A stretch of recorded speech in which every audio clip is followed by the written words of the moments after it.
see here the Brackenstown Roundabout, located to the west of Swords on the road to Knocksedan Bridge, near the Manor Inn, if you like. There are other entrances to the park, one from Knocksedan Estate, one from River Valley past the Loreto Convent, and one also from the Brackenstown Road. But this entrance is the main entrance and the suggested one you take when you're beginning your walk. The Brackenstown Roundabout. We're standing here at the main entrance to the Ward Valley Heritage Park, and you'll see on the railings here that we've got 3 different walks proposed for you into the park. The red walk is the core walk, which should take you 40 minutes. The yellow walk is a moderate walk, maybe 45 minutes or so, and then the white walk is designated a very long walk. It will take you over 2.5 hours to go to Knocksedan and back.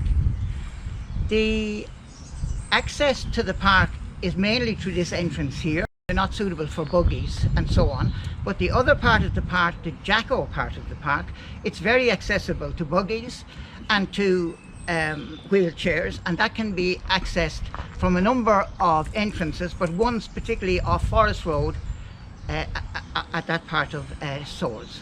I'm joined today on a walk by Don Kebbell, a great friend and colleague with her work in the park. Don actually worked in the stables attached to Brackenstown House and was a very successful jockey back in the 50s and the 60s. No, 60s and 70s. 60s and 70s. Great to have you on board for a walk, Don. Cluffy. Tell us a little bit about him. Cluffy is a rescue dog. I have him nearly 10 years. And I've named him Cluffy because my team is Nottingham Forest. Oh. And we're getting very close to Premiership. We're hoping, although Cluffy doesn't like watching the match because he has an owner that keeps shouting at the television. So we'll begin our walk now, just down the hill. It's a very gentle slope here. You must have travelled this way many times, Don? Oh, I remember driving up this hill in my Morris Minor. Whoa. It was great fun. Whoa.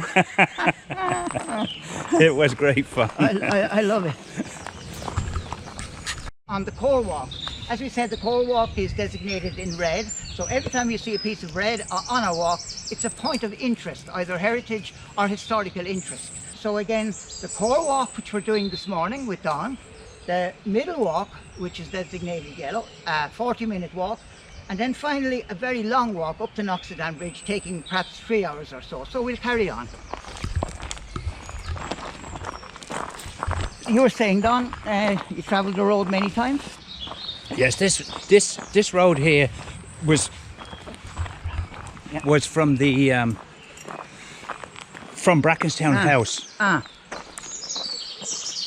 From Brackenstown House, and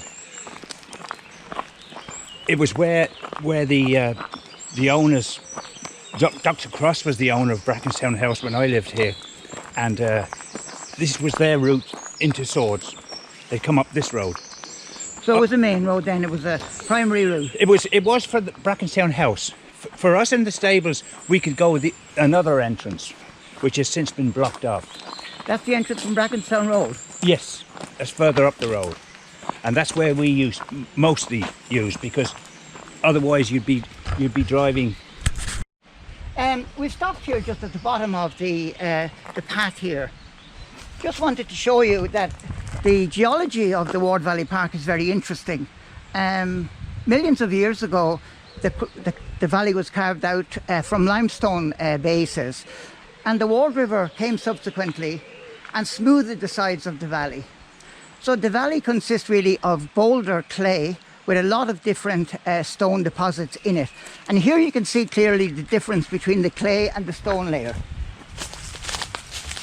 With the stones laid here and the clay above them. One unfortunate consequence of that is this is perfect conditions for the laurel cherry to grow, which is an invasive weed and has taken over a lot of the heritage within the park. So we'll walk ahead.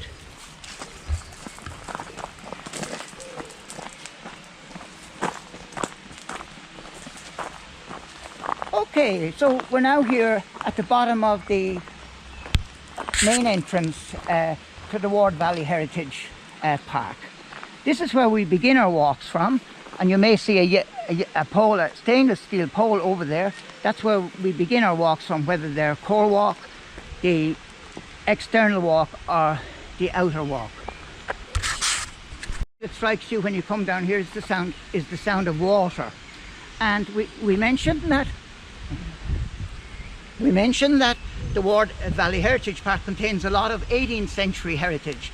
These water features were designed by Viscount Robert Molesworth, who was a very important Whig politician, and his interest was in designing gardens which would be the equal or better than any of his rich and aristocratic friends.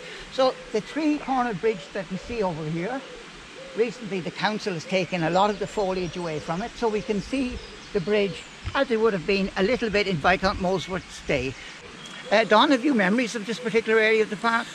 Well, one of my memories is of being on the back of a Honda 50 and we came down the hill past Brackenstown House, and there was a mad man waving madly at us because they were filming. Just like we are. Just like we are now. So you were a film star So before. we were nearly on film. Thank you, Don. I thought it would be good just to show you some of the dramatis personae, the people who have influenced the park and its development and heritage. This is Viscount Robert Molesworth. He was a very important Whig politician in the 1720s and designed a lot of the water and masonry features that we see throughout the park. This picture shows a relative of Galileo Galilei. This was Galilei also, and he designed a state-of-the-art system of sluices and cascades and water retention for Molesworth so that water could be evenly distributed throughout the park. This picture shows Richard Manders. Richard Manders was a man from Longford, and they were a business family. He lived in Brackenstown House in the 1840s, and Richard Manders built a flour mill here just on this site. We'll show you the picture in a minute. And he also ran the Turnpike Road, which was up on the Noxedan Road. A businessman and also a president of the RDS. This is Chief Baron Bice. We're talking about the 1660s, and his daughter, that was Letitia Bice, she married Viscount Molesworth. And Baron Bice had ownership of these lands here. It's mentioned in the Down Survey of 1640, and this is how Brackenstown House came into the possession of Letitia Bice, who was Viscount Molesworth's wife. I often say together, Letitia and Robert Molesworth had 17 children, so that he wasn't in London all the time. We see behind us here was the position of an old water mill, as we were saying, used to grind flour, and then later on it was actually used to cut wood. It became a lot more powerful. Here's another picture of the old mill. As you can see, it was a sizable structure. It was 3-storied and 2 gabled, as many of the flour mills of the particular time were. In the 1970s it became dangerous and had to be demolished. So there's no trace of it remaining on the site today. Don, what are your memories of the old mill and the building that went on there? I don't have great memories of the mill because people lived there at the time. So The Dooleys, I understand. yes, and so it was their home. So we didn't really come down. We passed by it to get on the way to Swords, but you didn't go into someone's garden and start looking at them. Was the estate more private in those days? Oh yes. It was called Ushers by the locals, and it was a place that you weren't supposed to go, really, was it? Yeah, in it your really time? was. I mean, at the time, with the front entrance into Brackenstown House, there was no gates ever closed there. But nobody, in my 5 years living there, I think I would have seen 2 or 3 people that really shouldn't have been there. Otherwise, it was a private estate. And we're walking now just over to the mill bridge, and you'll hear the lovely sound of water. We're passing by the beginning for all the walks, and the interest point on each walk are designated in red, as we said. So it's red for the core walk, yellow for the external walk, and then O for the outside walk. That's up to Knocksedan Bridge. We'll just walk on, Don. I'll just take this bit first. So here we're looking at, it doesn't look like it today, but this was one of the busiest parts of the whole complex of water and sluices within the Brackenstown estate. If you look closely to the bottom, you may see a wooden post at the end of that wall with a hole in it. This was an embarkation point for boats to go boating down the river. So for a lot of its life, the river was used for recreational purposes. Also, you may see the stone banking along the side. Banking was expensive to do and only done where people entered the river or wanted to have an appearance. This banking is from Viscount Molesworth's time in the 1720s. The other feature you may notice within the river is the number of stones now lying within it. These didn't come from the banks, as the banks are still intact, so we think a lot of these stones were brought down in big floods at different stages in the life of the river. We're walking across the mill bridge now, or the pillar bridge, and we're looking at one of the main features of the park, but not the only feature by any means. It's a beautiful sight to see the water coming through. On the far, in the central arch, you can see the sluice that controlled the entry of water to the mill itself. And these steps are mentioned on all of the important ordnance survey maps of the time. That would be from 1840. And as we say, it was built by Molesworth as a decoration and a recreation for his courtiers and aristocrats. We'll walk ahead, Don.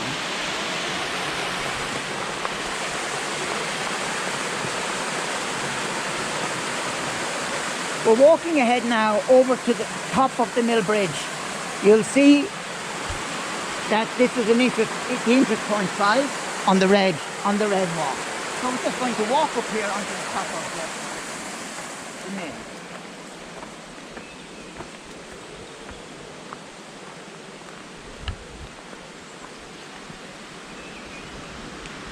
Now, Don and I are situated up here, and what we see immediately ahead of us is there are the remains of the mechanical sluice system that was designed to give entry to the mill and to ensure a smooth supply of water.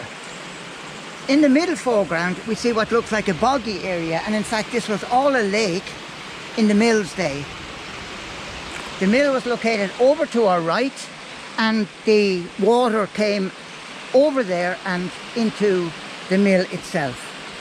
And this picture gives you an idea of what the landscape was in the 1940s. We're standing exactly where this lovely lady is standing, though you can see the wooden supports are so much better preserved, and behind to the back of us we can see the mill and a half circle opening for the water to come into the mill. As we say, this whole area was a lake. The walls we see today are remains from another building that was there. You know about that, Don? Yes, that was, I think Sam Stevenson was building that. He was going to make it into a sports sports place or something like that. But, it fell into disrepair, didn't finish. So these are quite modern, the walls we see today. Mass concrete, I think. Thank you, Don. Don and I are just walking here. We're past one of the interest points here on the long walk and the short walk. What you see in front of you now is actually a coffer or an artificial lake. It too was used to feed the water to the mill, and that accounts for how boggy it is. We feel the water would have come very much higher. In fact, the water we feel would have been up to this level here. We've indications of that further along. So the lake at that time would have been very much higher than we see it today. So we're walking ahead, and you walked across here many times, I'd say, Don, did you? Many times, yeah. The only difference being this tree here, all that laurel wasn't there, because here, just here, this square structure here was the pump house. And the road went to the left of the pump house. which as you can see now is cherry laurel. Totally overgrown by an invasive plant. Yeah. Okay, well, one of the reasons why we decided to video these recordings is to give people to give you some knowledge and information about the ways through the park. To the outsider, the park presents an appearance of haphazard paths and haphazard roadways, and when we're walking we'd like to know where we're going and how long it will take and what the surface conditions are, and this is why we've developed this particular recording. Straight ahead, if you see, you'll see the indications for the outer walk on the white. That involves you going up the hill and travelling up to Knoxdown Bridge.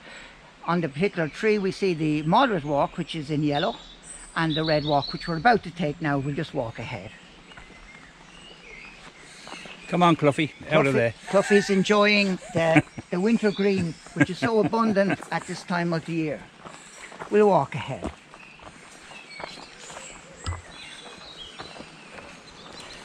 We call this the Placid Bridge because the water is quite still and quiescent here, and from this view you can see how this part of it was a lake, and so the other part of it was also a lake, though now heavily overgrown by vegetation. We'll walk ahead. You'll see the red designation here showing that it's part of the core walk, and the interest point 7, core 7 means the interest point 7. We're here now at one of the oldest parts of the estate. This is the water walk that Viscount Molesworth designed for his aristocratic friends, and it's rectangular in shape and goes around the lake, usually called ushers by the locals. Now, Viscount Molesworth built that lake. It's lined with hard clay, and a gardener supervised its construction, and local swordspeople and men got a living from it from that particular time. So as we take our walk, try to imagine French aristocratic, because everything French was the fashion in those days. Can you imagine ladies with big skirts and big hairstyles and men with canes and swords taking the air along this particular walk? This is the core walk.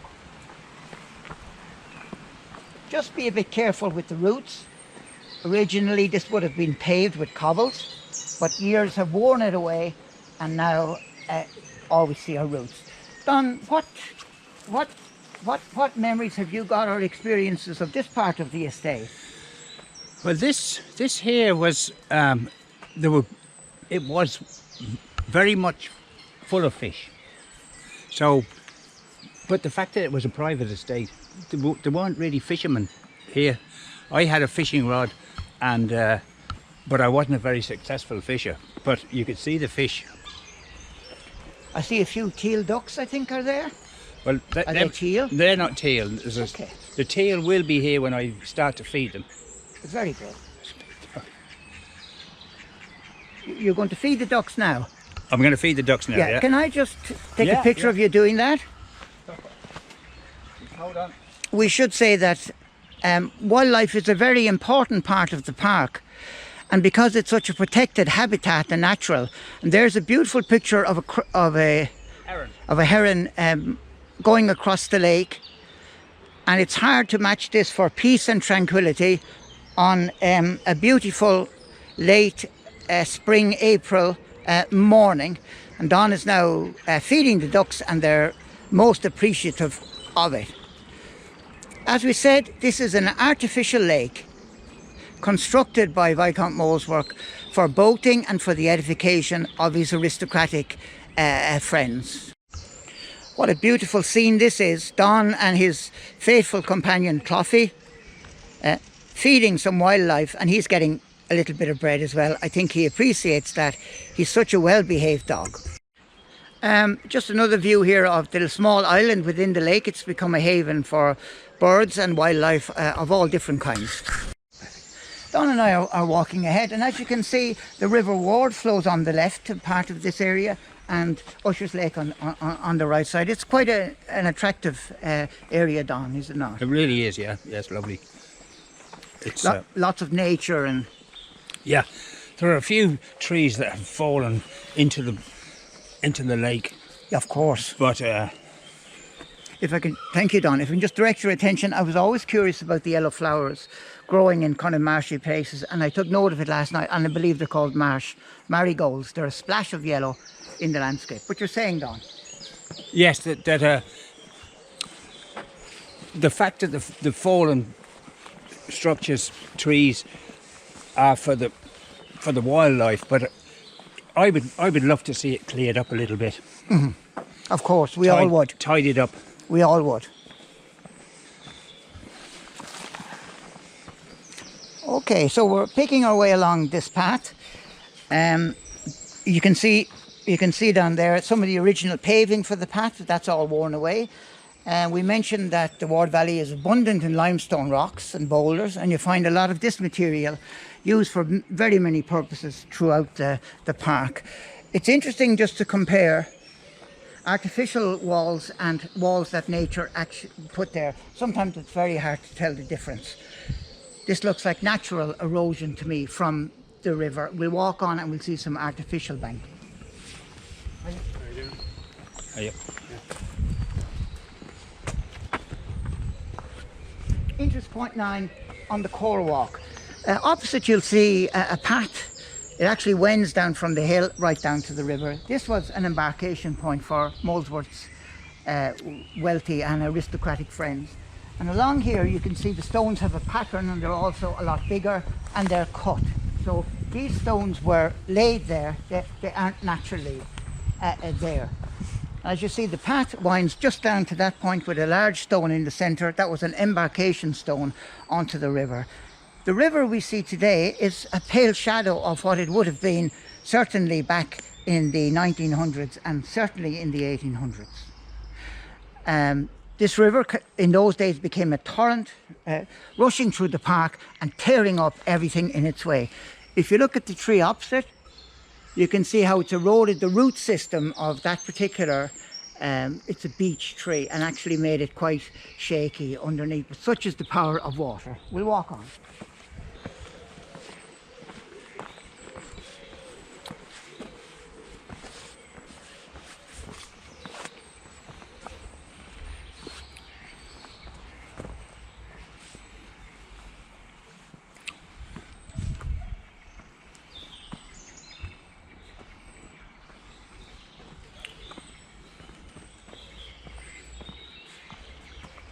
Point 11 on the core walk. Don, you were saying that sometimes trees fall into the river and cause blockages. Is this a good example?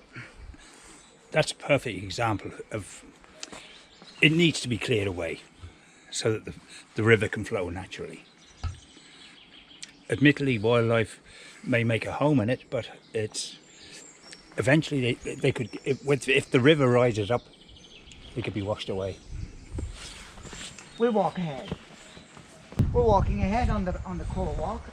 The roots make it a little bit tricky here, but usually it's dry, and in fact the core walk is totally dry, but as you can see, not suitable for buggies and for wheelchairs, certainly not. We'll walk ahead. There's great wildlife. What kind of wildlife have you seen within the park in your time, Don? Well, you have a picture of the heron.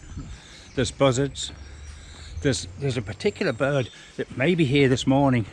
It's called a white-throated dipper, and he roosts on a stick that's poking out of just right beside Callahan's Bridge. We'll have a look to see is it here. Thank you, Don. We'll walk ahead. Now, having walked west, we're coming to the top of the west end of the core walk, and we'll just go into the river a little bit for a moment. The river's a dynamic system, constantly changing. What you see across there are some posts of banking on the river. Trying to keep the river within its bounds was a constant difficulty for people within the estate. We don't know how old those logs are, but they certainly would be 17th or 18th century.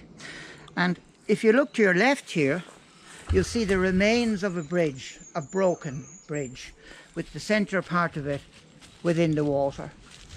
And because that bridge broke in some tremendous storm, another bridge was built by a Dr. O'Callaghan, who was a horse breeder in Brackenstown House in the late 1900s. We'll keep it going. So we're now here at the west end of the core walk, and opposite you can see a steel girder bridge. This is O'Callaghan's bridge. Date on it is 18 something? 1895, something like that. And this was built on the main entrance to Brackenstown House, which is further north along that particular path. Just as we were walking, if you just notice the fine straight trees, what kind are they? Molesworth gave instructions for lime trees to be planted in double rows along the path, and these trees may be descendants of that particular experiment. Interest point 13 on the core walk, O'Callaghan's Bridge. Now as we look over here, it's extremely muddy and looks very wet and so on. Well, the reason for that is this was a lake, another lake, coffer they call it, providing water to the mill.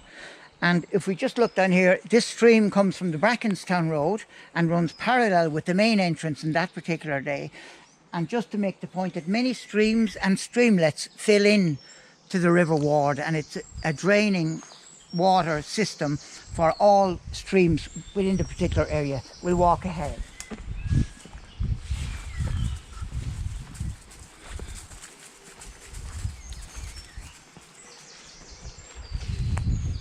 Interest point 14 on the core walk at the west end of the park. Don, we see a lot of the remains of concrete and some metal structures in here. What's your sense of what was going on here?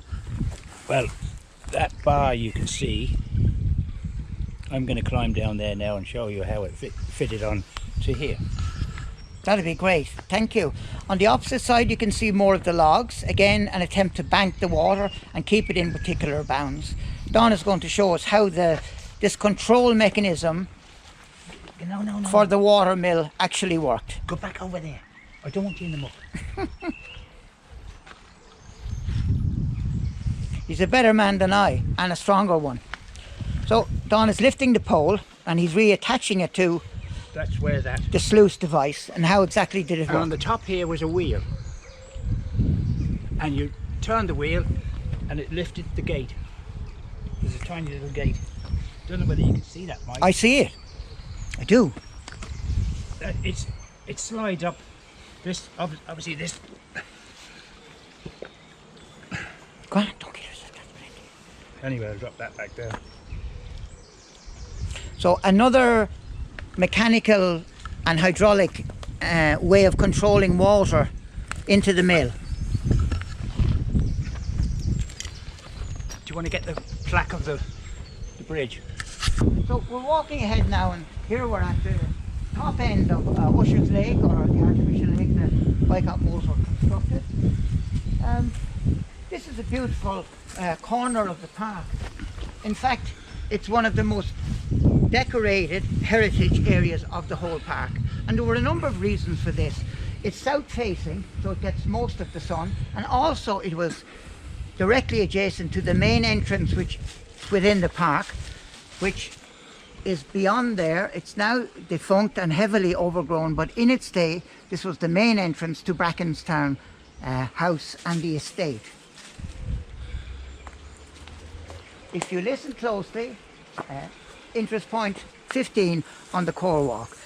If you listen closely, you can hear the water coming from that particular stream that we talked about before.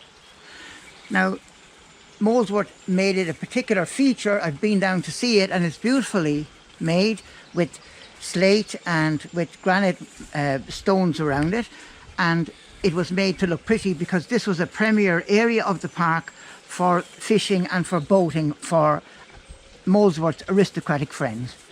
If you look across the if you just look across the river, you'll see another embarkation point onto the river with the large rock on the right to keep the ladies' skirts up, and very heavy and solid wall banking along there. We can't see it now, but there's a cottage beyond that. It's called Tracy's cottage. You know Teresa. I do, yeah. Yeah. She was born in that cottage. Yeah. What was your sense of life within the park then? They used that well? Oh yeah, well they had to go from the cottage just beyond there, and they had to walk to the well to get water every day.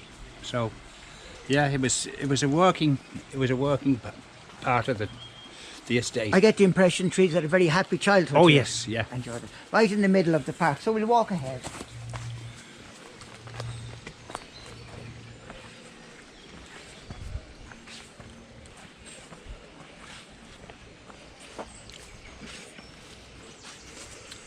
Now, we were saying this is a premier part of the estate for Molesworth's aristocratic friends.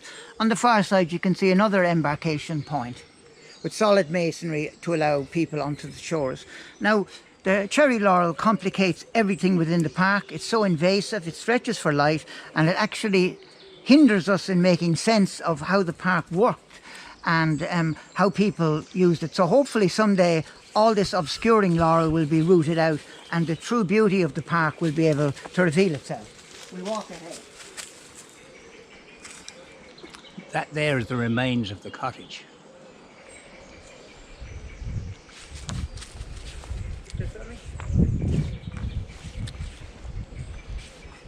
As you see, so heavily overgrown, really so ugly and so unlike what it would have been in Molesworth's day, where you would have had shimmering water with green trees planted beside it and a verdant landscape, instead of what it is to now, a bit neglected looking.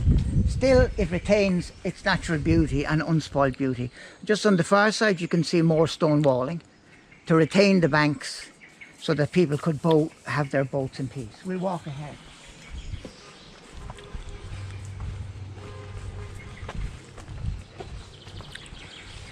Mike, see the heron?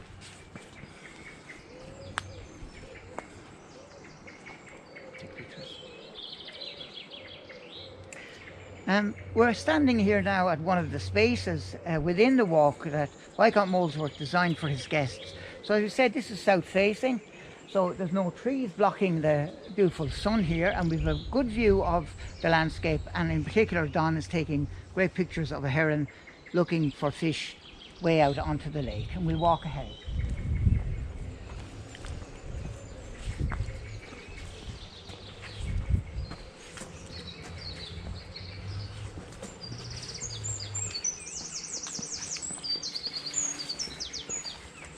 Hey man, yep. As we walk, you can hear the lovely sounds of nature, and it's very recreating and very restorative. A lot of people only discovered this park during COVID, when walking was such an important part.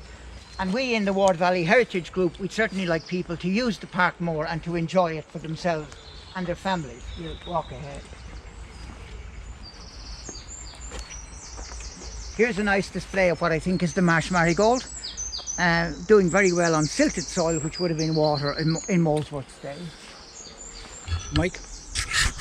Core walk, interest point 16, and again another opening that Molesworth designed. You can see there's a definite gap within the trees here, and this would have been another embarkation point for boating and enjoying the pleasures of the water. It looks well today, doesn't it, Don? It does, it really does. It looks well today.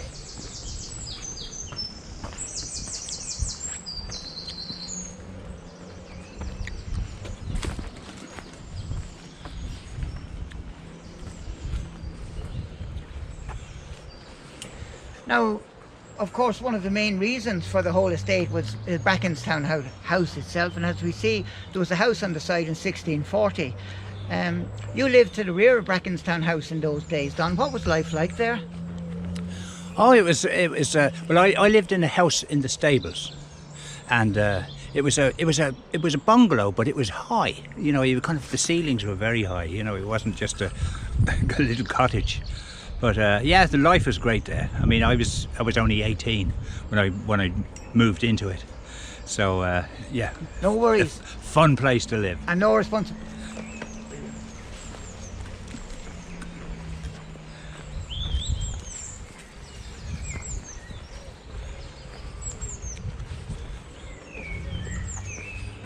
Now, just a view of the lake on this beautiful April morning, and how lucky we are to be here and to be able to enjoy it. And out on the lake we can see a mum duck with her little ducklings, probably born this year, making their way over to us. If they're looking for bread, they may be disappointed. It's all gone. We're just continuing to walk along the path of the core walk. As Don says, the lake has many fish, and we have fishermen coming here. And what kind of fish would be there, Don, do you think? I think the tench, roach, those type of Coarse things. fish. Coarse fish, yeah. Yeah. And it's so beautiful and peaceful here. We'll walk ahead.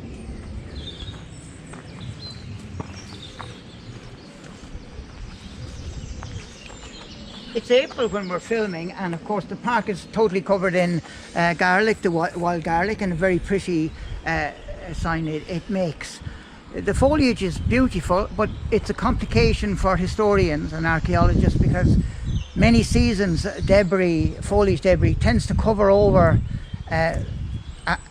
items and areas that we'd like to study a little bit more, but it's beautiful to see it, and a lovely smell as well. Some of the water remaining in the outside stream, outside the lake, but quite blocked up, silted up as well. Yeah, That's a moorhen, I think. Yeah. They're moorhen. Yeah, that's right. Can you get a picture of them? He's flying. Yep. He's flying. He's zooming it all. Moorhen. No, fish won't be able to see this. Oh. Fine. So we're just coming back here to the other side of the scene. And this is the lake area that we saw from the top of the mechanical sluices over there. We see a better view of the walls that were built from the later structures. It's clear from here that the land is much lower and that it's waterlogged today. And this indeed was a lake feeding the mill wheel over in the left-hand corner of the site. We'll walk ahead.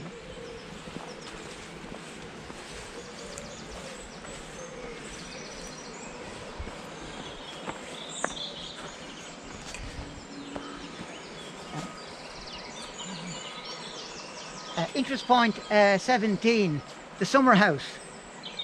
You can see the beautiful view that the lake has from here, and right at the end, is that a heron perched? That's the heron again, yeah. Just perched there at the end. If you care to look at the foundations here, you'll see the big logs and planks have been put there. Well, Viscount Molesworth, he built a summer house here. We know it because it's on the maps. And these logs and material will be the successors of the foundations for this particular construction. So just looking across the lake now, it would be hard to find a more peaceful and contemplative place in Ireland, Don. Yeah, it's a great spot. It really is a great spot. So we're just we're walking ahead. The path's a little bit narrow here. Mike? So interest point 20 on the core walk. You saw a minute ago that we looked at a mechanism at the west side of the lake for regulating the water wheel. Now Don has taken the trouble to show us the corresponding wheel at the east end of the lake, and he's finding his way through it, which is great. This wheel here would have been used in conjunction with the other wheel, which was missing and the bar broken, to keep the level of the water in the lake to their desired. You know, if they wanted more in, if it was rainy season, they could let more out. But this here, I don't know whether you can see the manufacturer. It's made by Adams. A foundry in York. I can see York on it. Adams. Adams Foundry. Thank you, Don. Sorry, Tuffy. Nobody. Come on. Thanks for that, Don. Most interesting. So we continue our walk.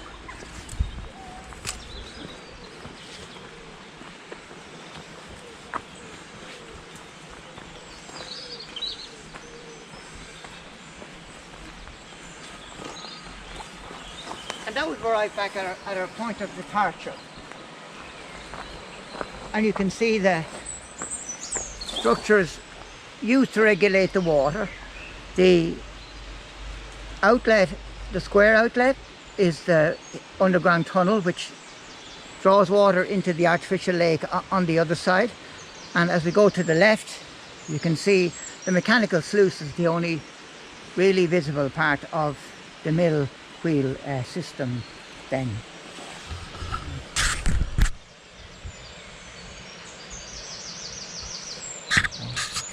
It's been a pleasure taking the tour with you this morning, and especially with Don, my friend. I hope people have enjoyed the tour and that they'll make their trip to the Ward Valley Heritage Park whenever they're able to, and for their families and themselves to enjoy.